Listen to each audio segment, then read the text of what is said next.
में मेरे प्यारे भाइयों बहनों, आज का सुसमाचार संत मार्कुस रोम में रहने वाले जेंटाइल लोगों के लिए लिखते हैं, ताकि वे लोग जाने कि शास्त्री और फारिसी लोगों की विचारधाराएं क्या है, लोगों की सोच क्या है, लोगों की परंपराएं क्या है, लोगों के कार्य क्या है।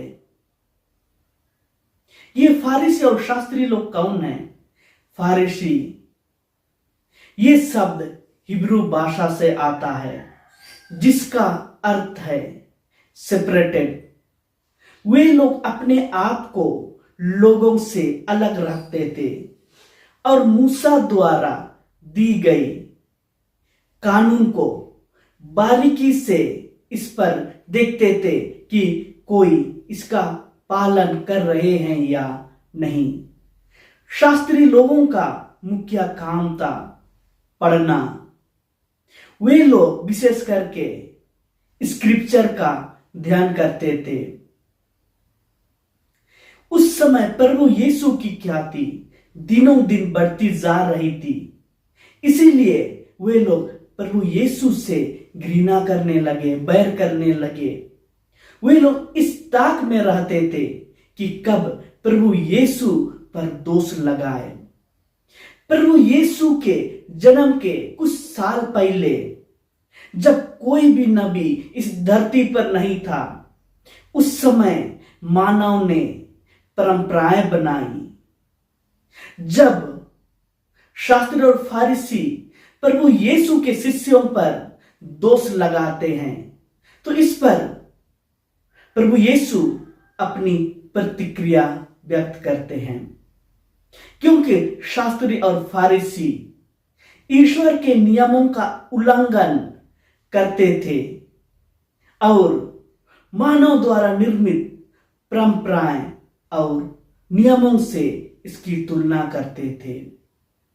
प्रभु यीशु के शिष्य बिना हाथ धोए भोजन कर रहे थे। इसका मतलब ये नहीं कि उनके शिष्यों का हाथ गंदा था।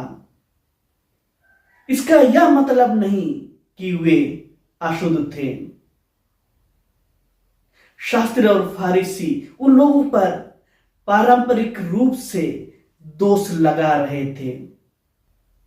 मूसा नबी ने अशुद्धता के बारे में कहते हैं कि हमें जब कभी भी मंदिर में प्रवेश करना है तो हमें अपने आप को साफ करना चाहिए, और इसकी तुलना, इसका रिप्लेसमेंट शास्त्री और फारिसी लोगों ने भोजन करने से पहले हाथ धोने से किए।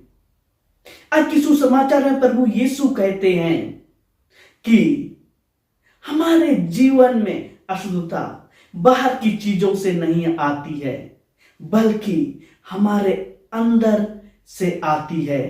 जो बातें हमारे अंदर से निकलती है, जो विचार हम लोग सोचते हैं हमारे मन में, और जो हमारा व्यवहार है, उसी से हम अशुद्ध होते हैं, उसी से हमें अशुद्धता आती है। तो ख्रिस्त में मेरे प्यारे भाइयों बहनों, आइए हम सब अपने आप में मनन चिंतन करें कि कौन सी कमियां मेरे अंदर हैं, कौन सी कमजोरी मेरे अंदर है, कौन सी बुराइयां मेरे अंदर है, जिसके कारण मैं अशुद्ध हो जाता हूं।